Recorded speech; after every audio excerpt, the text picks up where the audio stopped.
Hi, this is Sean from Time and Talk. I thought I'd do a quick collection update. Such as my watches can be called a collection. Sorry. I own 5 watches. One of these is cheating because it's my son's, and I nicked it back off him to wear it.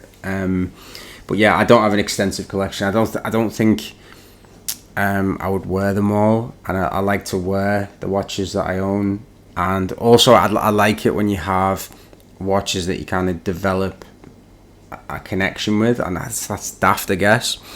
But I really like it when you see people who you recognize their watch and they're wearing the same watch, and it becomes special to them. And I like to think that my son, looking back, will remember the things that I wore and things like that about me, as well as obviously lots of other things. So that's why I don't have too many.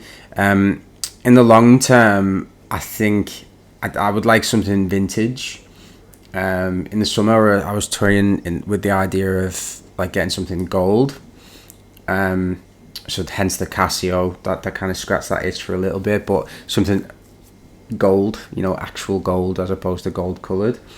And long term, I would like to add like a precious metal Cartier at some point, and keep that forever as my kind of grail watch, if you like, because I love Cartier, and I think the watches are so incredibly stylish and they make you feel good when you're wearing them.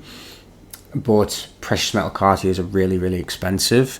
I really, really like the Panthère at the moment, and in gold that looks just so cool. But it's £25,000, and it's not worth that at all. Like, the gold in it is not worth 25 grand, but it's just such a beautiful watch. But I think probably the go-to will be the Louis Cartier, because it's just iconic. But I like other Cartier watches as well. I could go on and on about Cartier, so I'll just take you through the watches. There's no particular order or preference or anything like that. I'll go right to left because it makes the most sense with the way I'm filming it. So this is actually the oldest watch in terms of purchase date in my collection, and a Tissot Automatic 3. It's a cool watch. I mean, I bought this before I knew very much about watches. It's got half decent movement in it. It's like an ETA. I bought it in 2015, and it's got a day and a date. It's a Swiss-made watch with an automatic movement bracelet. It looks quite good on leather straps. I think it's 40 mil, and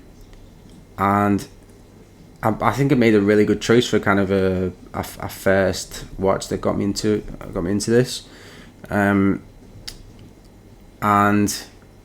yeah, it's just a really solid kind of no nonsense Swiss watch, and 400 quid for a Swiss movement, an automatic movement, and a reputable brand. It's really good watch. I'd really recommend this watch. You can get it for cheaper than the retail price as well. It's always on sale. You can get a black and a white dial. It's just cool. Just a cool watch. Yeah. And then I have 3 Casios. So I like clear watches. So this is just an F91W, but it's clear rather than black. It's really cool. It's something a little bit different to the black one. It's 20 quid, something like that. Casio, one of the reasons that I don't like kind of the F91W is because it's too utilitarian. It's like I do not care about watches, or that I just want to know the time, and therefore I'll put this £6 piece of plastic on my wrist. I kind of don't like that.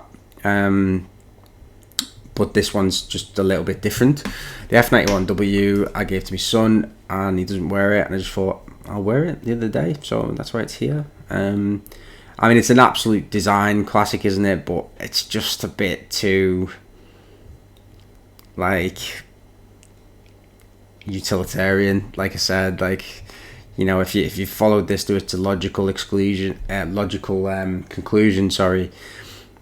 you just not bother designing it and put a black band on your wrist, and yeah, I'm all about the style, of course, style icon. I wanted something gold, and this is cool. I really like this watch actually because it does make you feel like you're wearing something special when you're wearing it, and it's £50. It's not gold. I mean, some of the the case is not even metal, but it's really cool. You know, Casio are a brand that I'm not massively into, because for the affordable kind of plastic watches, I kind of like Swatch. There's a bigger range and they're a bit more whimsical, I think, and I like that. But you know, this is kind of fun. It's like I'm sure this is the actual watch that Del Boy used to wear. You know, I didn't have enough money for gold, so he'd wear this, so people would think he was wearing a gold watch. And it's just cool and kind of pretentious, but postmodern, and you know, I really like it. And then the two kind of watches that I wear most, and the most expensive watches, the luxury watches, if you like, if you can call them that. So the Rolex Explorer 114270. This is the one with the engraved Rehort, and I think it's from like 2007. I think it was sold in 2007, or was it sold in 2008, produced in 2007? I can't remember. But it's relatively late in that model's run, I guess. I mean, it was discontinued, wasn't it, in 2011, I think. But it's like a modern Rolex, but with like vintage kind of look, if you like. I've managed to get a scratch on it up here on the crystal, which is annoying. I always toyed with the idea of getting rid of this, because in terms of like watches and my style, in quotation marks, I think Cartier is more me. This is again a bit utilitarian, but it is just a great watch. I mean, this is, if you're looking for one watch that you can do everything with, this is it. I mean, you can wear it with a suit, and then you can wear it in a swimming pool and in the sea, and you can bash it up because it's like an Explorer, and you know, it's going to serve you well for the rest of your life. There's not too much that can go wrong with it. And you know, people go on about the old kind of Rolex bracelets and things like that. I actually prefer the older models, and I genuinely do. I'm not just saying that. I think they're more interesting, and they're more about what Rolex was originally supposed to be, which is a mass-produced luxury product. You know, a product that was gonna serve you well, but it wasn't about kind of the bling and all that sort of stuff. The new models are kind of too blocky and too big for me, to be honest. I mean, this is borderline too big at 36 for my tastes.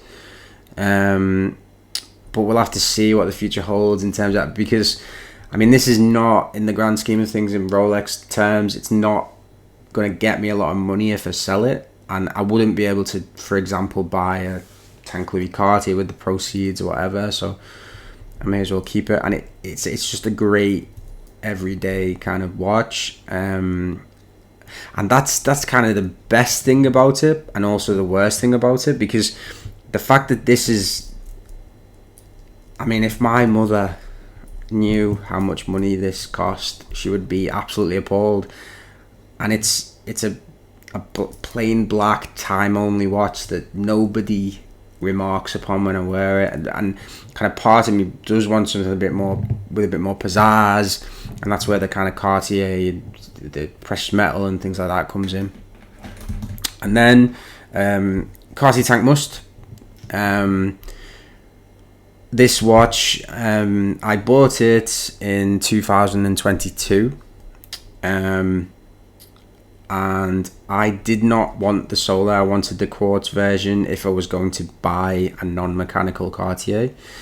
The Solar seems to me to be a bit of a gimmick, and also you would have to send that back to Cartier to have it serviced and to get the movement replaced and things like that. I didn't want to do that because, you know, already it was expensive enough. It's the large. Cartier sizing is a bit weird. So the small, large, extra large. This is the large, which is the medium size, the middle size. The extra large had an automatic movement, but it's far too big for my wrist. And it's far too big, in my opinion, for a Cartier. They should be small. Obviously, it depends on your wrist size, but Cartiers are generally speaking, I mean, this is 25 millimeters, and rectangular watches were different, but this is very, very small by modern standards. But I could go smaller with a Cartier, but that XL tank is ridiculously big. I mean, it looks kind of old fashioned as well. It looks like a watch from the 90s because it's so big.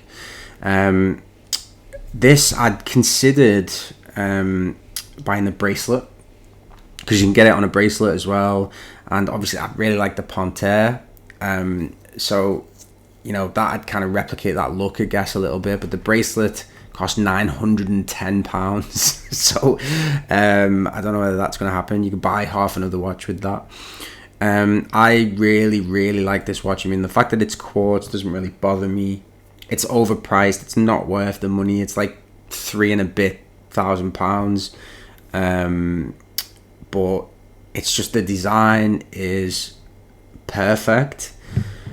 It wears so well, and it makes me feel stylish when I'm wearing it, and I really do love the watch. I think Cartier is my favorite brand, and you know, I'm not being a hipster saying that. They're like the third most popular watch brand in the world, or the second.